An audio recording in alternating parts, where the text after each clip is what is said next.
Você já se imaginou morando ou trabalhando dentro de um container?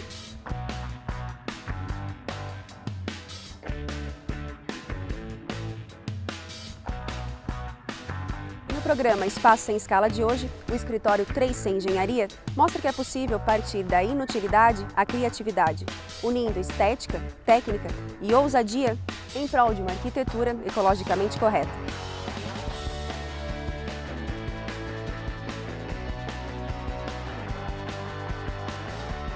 Eu sou a arquiteta urbanista Francine Rigo e o programa Espaço Sem Escala está só começando.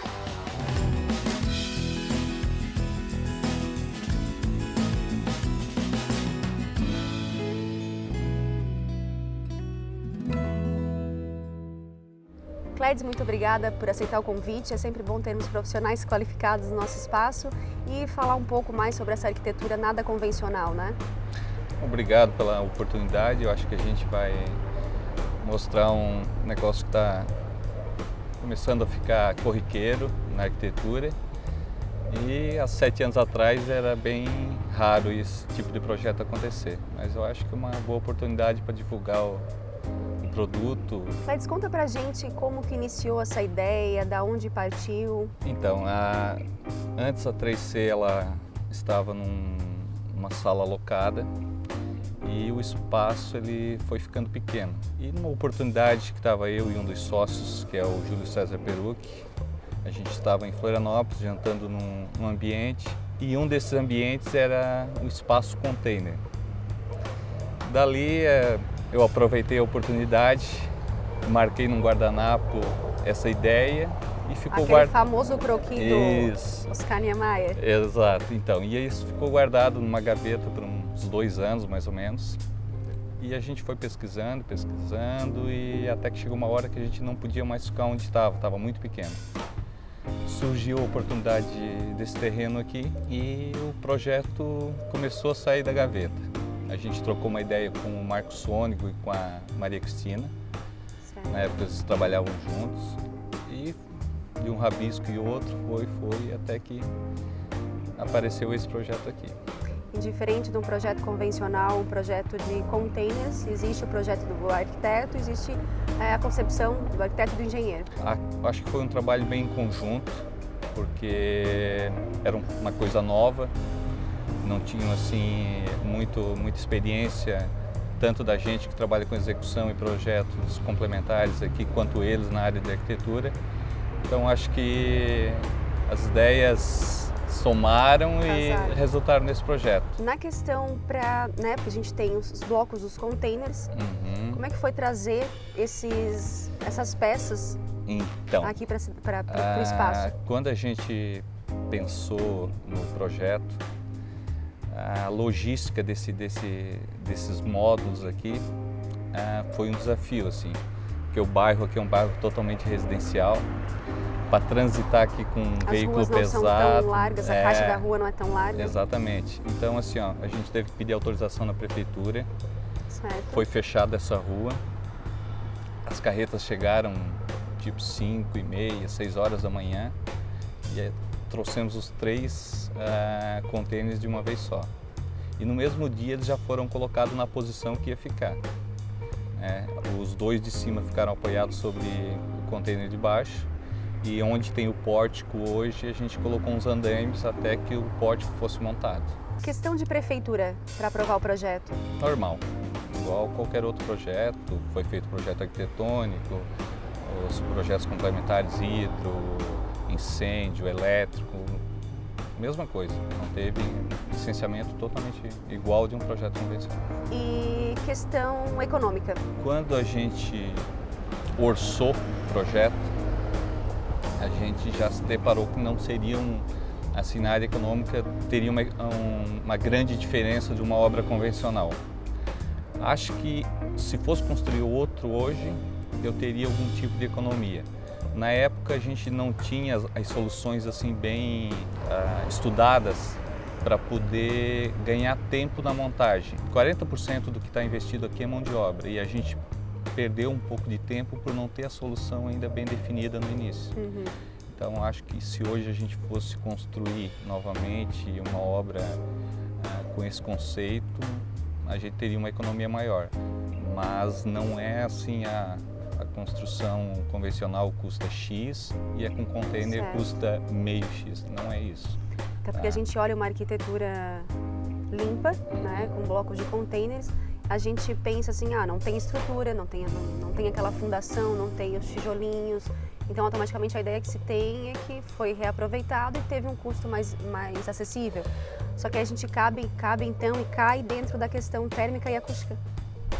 Assim, acho que pensar num projeto de container e não pensar na questão térmica é ilusão. Inviável.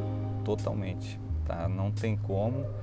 O container é uma caixa metálica, então assim, no verão vai virar um forno e no inverno um freezer. Então tem que ter um isolamento térmico e acústico bem bom. Acústico assim mais pelo barulho de uma chuva e tal, mas a questão térmica ela é essencial nesse projeto. Tu não consegue trabalhar dentro de um ambiente desse se não tiver isolamento térmico. É impossível. Cleides, além da estrutura do container, né, dessa linguagem industrial que ele tem, quais foram os outros materiais que você usou na obra? Então, como a gente estava falando anteriormente, o isolamento térmico é um dos principais materiais aqui. Então, a gente utilizou lã de poliéster, tá? Que pode ser lã de rocha, para fazer o isolamento térmico. Tem a chapa externa do próprio container, tem a camada de isolamento com poliéster e depois dentro a gente tem gesso acartonado, que é para fazer o acabamento. Se você estiver dentro do container, você vai perceber que não dá para notar que está dentro de um container, a não ser quando está fora que foi mantido o desenho original do container. Além do isolamento, a gente usou madeira para unir os dois containers. Foi feito um assoalho que ele subiu. Quase que um C, né? Quase que um C, mas ele fez realmente ele contornou a caixa. Acho que foi uma grande sacada da Maria. Ficou legal, uniu, permitiu assim a circulação entre os dois. Foi onde a gente ganhou um pouco de área. Enfim, criou um desenho bem legal dentro do container. Além do aconchego, né, que a madeira traz para uma arquitetura industrial fria. Exatamente. Além da madeira ser uma madeira, um elemento nobre ali, ela também tem um pouco de conforto térmico ali. Não é tão gelado quanto o próprio piso do container, né? Que é chapa, pedaços com chapa e pedaços com compensado naval. Depois da madeira também a gente tem a cobertura, também é com telha metálica isolante. Aqui a gente teve um ganho com relação à acústica, porque um dia de chuva forte, você percebeu o telhado ele ultrapassa os limites do terreno, do container. Então assim a gente não tem o contato da chuva direto sobre o container. Sem então, contar não que essa questão da ventilação cruzada que tem entre a cobertura e o container, né? Então, também tem isso, tem essa parte que ela fica aberta, né? E dos lados, onde tu tens uma proteção menor, tem umas venezianas para evitar um pouco que a chuva adentre o espaço. Embora assim não teria tanto problema, porque o container é fechado por cima, né? Mas a gente optou pelos brisas nas laterais para dar uma continuidade na fachada que tem no meio dos dois containers, onde une os dois containers. Uma outra coisa que eu achei interessante também, que na fachada a gente não percebe a volumetria da caixa d'água. Onde é que a caixa d'água foi parar? Então, aí a arquitetura de novo contribuiu bastante. A gente colocou os dois banheiros na parte térrea para poder ter pressão, certo? E os containers, as duas caixas d'água que tem, ficam dentro de um armário. Legal. Então ninguém vê, só nós e a faxineira sabe onde é que está a caixa d'água. Bacana. Ficou bem discreto.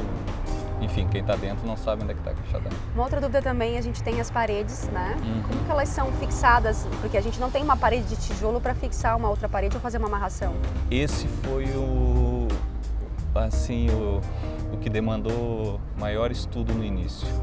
Porque você não pode, como eu falei, ela tem a chapa externa do container, depois você tem isolamento com lã de rocha, depois você tem a parede de gesso acartonado. A parede de gesso acartonado, em obras convencionais aí, ela é fixada num perfil com parafuso. E só que você tem os dois lados, então o parafuso não tem problema. Na nossa situação, eu não poderia parafusar o perfil na parede externa, porque senão eu ia estar furando a chapa e ia perder a estanqueidade do container. Então a gente criou suportes soldado para poder parafusar o perfil, para depois poder parafusar a parede de gesso. Então aí é que eu digo, hoje a gente já teria a solução. Há 7 anos atrás a gente perdeu tempo, como é que a gente vai fazer isso agora?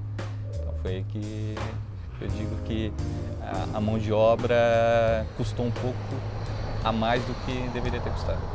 Vamos fazer uma pausa para um rápido intervalo comercial e logo voltamos com mais detalhes do projeto do escritório 3C Engenharia.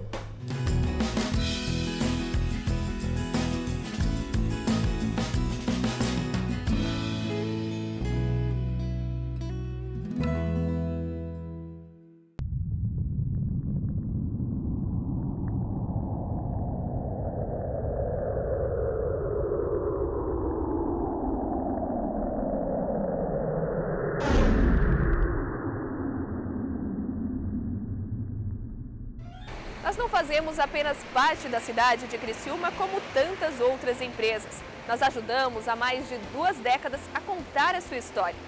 Afinal, estamos no ar há 22 anos, dando oportunidade que nenhuma outra emissora local dá ao criciumense de se expressar nos mais variados assuntos. E se a tendência mundial da comunicação é a regionalização da notícia, o Canal 20 da NET cumpre seu papel diário de levar o máximo de informação possível ao telespectador local. A TV Litoral Sul Canal 20 Criciúma atinge 50 mil potenciais telespectadores, formadores de opinião que ocupam o perfil A, B e C na pirâmide social. Não temos dúvidas que somos o melhor custo-benefício para o seu cliente. Chegamos aos mais variados bairros da cidade e a cobertura da NET já atinge os 80% do município. Estamos crescendo e levando a marca de nossos anunciantes parceiros junto. Temos um departamento de jornalismo atuante e já premiado em 5 honrarias conquistadas. João Paulo Messer comanda o Litoral Sul Notícias, de segunda a sexta às 12 horas ao vivo, com reprise às 19h30. O Litoral Sul Notícias possui também 2 boletins, um às 22 horas e outro às 23 horas, atualizando os telespectadores que perderam o jornal. Quem gosta de esporte não pode perder a nossa programação ao vivo, de segunda a sexta, 12h30, comandada pelo experiente Milioli Neto. Ele e seus convidados debatem diariamente o Criciúma Esporte Clube e o futebol local e nacional. Somos uma TV com programação 24 horas e 100% local. Por isso, ousamos dizer que nenhuma outra emissora interliga tanto o criciumense à sua realidade quanto nós. Os principais apresentadores da cidade estão na TV Litoral Sul. São mais de 20 programas que levam as mais diversas informações ao nosso telespectador.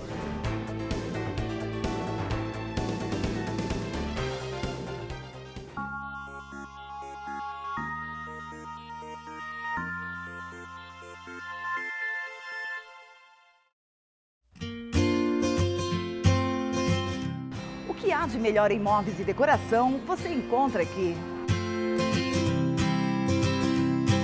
Os mais variados estilos. Sua casa vai ficar aconchegante.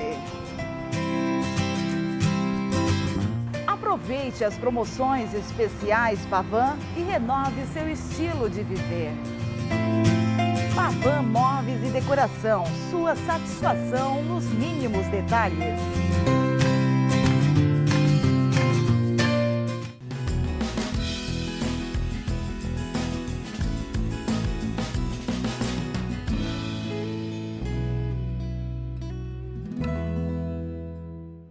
Hoje é comum pelo mundo caixas de contêineres como projetos arquitetônicos. Acompanhe agora mais detalhes e soluções técnicas desenvolvidas pelos engenheiros e arquitetos. Bom, a gente sabe que um projeto convencional, os arquitetos, os engenheiros precisam conversarem, né, e pensar nas condicionantes naturais do terreno.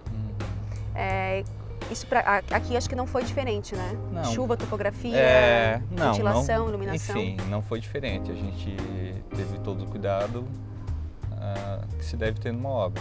Fizemos os laudos de sondagem, porque embora o container seja um elemento leve, não é tão leve assim. Dentre os esforços mais solicitados aqui nesse projeto é a questão de vento. Então ele tem que estar bem travado para um vento não levar os containers para o terreno ao lado. Foi feito estudo de sondagem, tivemos que estaquear a obra, certo? Embora seja uma obra leve, mas tivemos que estaquear. O container de baixo ele ficou apoiado sobre 6 estacas. O container de cima ficou apoiado sobre o container de baixo, que aí teve uns cordões de solda em algumas partes do container. E a parte que fica aérea ficou apoiada em cima daquele pórtico lá. Eu não imaginava que teria sondagem, né, para um terreno, para um tipo de arquitetura de containers. Mas tem que ter. Independente do que se vai construir, você tem que saber onde está pisando, né? Onde está pisando, exatamente. Então, não é porque é um container que você vai descarregar sobre uma fundação direta se não tem base para isso. Mas o tipo de fundação é tudo profundo, é tudo estaca. São todos os apoios do container. Este aqui está apoiado sobre 6 estacas e o container de cima está apoiado sobre o pórtico que descarrega sobre 4 estacas. Então, nada tem fundação. Esses 2 containers maiores são todos do mesmo tamanho? Todos do mesmo tamanho. São todos 3 containers com 40 pés, que dá 12 metros mais ou menos de comprimento, por 2,40, 2,35, 2,40 de largura. Então são todos os 3 containers do mesmo tamanho. Qual o balanço máximo para ele? 2/3 do vão? Assim, olha, quando se fala em balanço, não existe máximo ou mínimo. Eu não teria que saber o que você vai colocar dentro do container para saber o quanto você pode avançar num balanço ou não. Neste projeto nós não temos balanço. Aliás, temos 60, 70 centímetros de balanço, bem pouco, mas ele está descarregado sobre aquele pórtico lá, entendeu? Agora, quanto que isso poderia ficar no balanço, aí depende de algumas variáveis do projeto, não sei qual é a carga que vai ter dentro, se vai ter carga onde eu tenho balanço ou se eu não tenho, enfim. Então, assim, se é 2/3 ou não, vai depender de cada projeto. E assim que a gente entra, então, porque a gente tem um hall de entrada, né? Sim. E esse hall de entrada, vocês deixaram a característica dele mais industrial. Ou assim, o hall de entrada é o único elemento aqui do container que é bem convencional. É um contrapiso de concreto, tem uma chapa de granito em cima e ele é fechado com vidro temperado. Clédis, dentro do programa de necessidades, quais os ambientes que estão distribuídos no container? Nós temos assim, nos 2 containers de cima, que é o escritório da 3C, a gente tem a sala dos engenheiros, onde trabalham 4 pessoas, tem a sala dos desenhistas, que dá para mais 3 pessoas, uma sala de reunião, uma copa, essa varanda externa aqui, que ela foi aproveitada em cima do teto do container que fica embaixo. No container de baixo a gente tem mais uma sala com banheiros, que aí é o banheiro do próprio container e o banheiro do nosso escritório. Os elementos aí são totalmente separados, porque no início a gente já pensou em fazer esse espaço de baixo para um terceiro, que não seria o escritório da 3C. Hoje ele está ocupado por uma empresa de desenvolvimento de sistemas. E esses espaços eles foram divididos, né, pelas paredes de gesso acartonado. E a gente percebe ali alguns pilares no meio de uma sala para outra. Então, o container, você tem que tomar muito cuidado que você não pode sair cortando todas as chapas, porque a chapa, ela é a estrutura do container. Se você tirar tudo, você fica sem estrutura. Se você tiver que fazer uma nova estrutura, não viabiliza comprar um container. A gente abriu alguns vãos internos, deixamos outros, e os vãos que foram abertos foram revestidos com gesso acartonado. E como que funciona? A gente tem ali 2 containers, certo? No centro, para unir e ampliar esses espaços, tem a madeira. Isso. E então vocês cortaram as chapas Então a gente cortou da circulação. Parte da circulação, né? A gente cortou as duas partes internas, que aí dos 2 containers ficou um ambiente só. Dentro de uma arquitetura convencional, a gente tem a fiação e tubulação. Como que você conseguiu resolver essa questão aqui na obra? Então, assim, a gente posicionou os banheiros sob a escada, né, térreo, para a parte de tubulações não ficar exposta. Então, a gente está descendo por uma única parede, que é atrás da escada. Como se fosse uma aprumada. Exatamente, é uma aprumada só. E as tubulações não aparecem. A caixa d'água fica dentro de um armário, conforme a gente já conversou antes. E a parte elétrica, ela está entre a chapa externa, o isolamento e a parede de gesso acartonado. O grande problema, numa construção convencional, você vai pegar e abrir rasgos nas paredes para embutir as tubulações e tal. Aqui você não consegue abrir rasgo na parede porque não existe essa possibilidade. Então é uma outra coisa que tem que ser bem pensada. A gente utilizou a folga entre a chapa e o gesso acartonado para passar essas tubulações. Mas eu confesso que se usasse um sistema de duto para a parte elétrica exposto, realmente tirasse proveito disso, seria mais interessante. Eu acho que é uma sacada, né? Já que o container ele tem essa linguagem industrial e se usa na arquitetura esses elementos aparentes. Ele é bem comum, né? Tem muitos escritórios que apostam nessa ideia e eu sou fã dessa ideia. Tem obras que eu já participei que é tudo aparente. E muitas vezes essas tubulações aparentes, elas são com cores em destaque, são vermelho. A gente trabalha com projetos complementares aqui, hidro, incêndio e estrutural. Então, assim, se você conseguir organizar as tubulações e conseguir que sejam executadas conforme você pensou, ela fica bonita dentro do prédio. Mesmo sendo aparente, ela fica bonita. Porque tem as cores padrões de cada tipo, para água servida, água potável, para elétrica, para incêndio. É um mix de cores. E se ela estiver bem organizada dentro de um projeto, ela não vai roubar nada do projeto. E com relação à manutenção, é uma maravilha, porque está tudo exposto, basta estar ali, não precisa quebrar nada, não precisa tirar nada. Então, quando a tubulação pode ser construída aparente e não prejudica o teu projeto arquitetônico, eu acho que é uma grande sacada.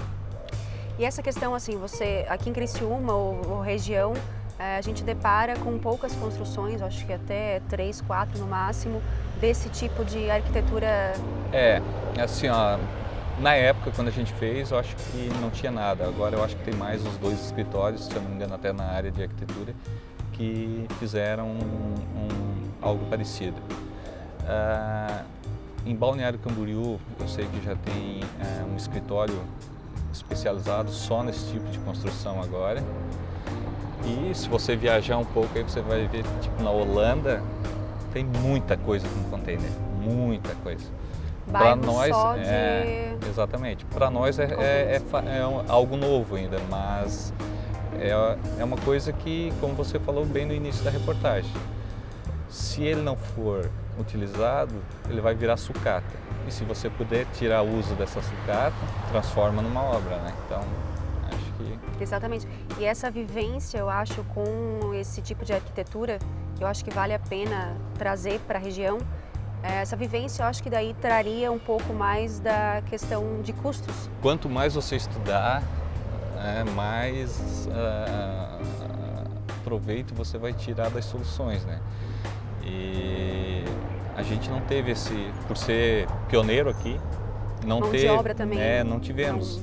Hoje realmente a gente faria algumas coisas diferentes do que a gente fez.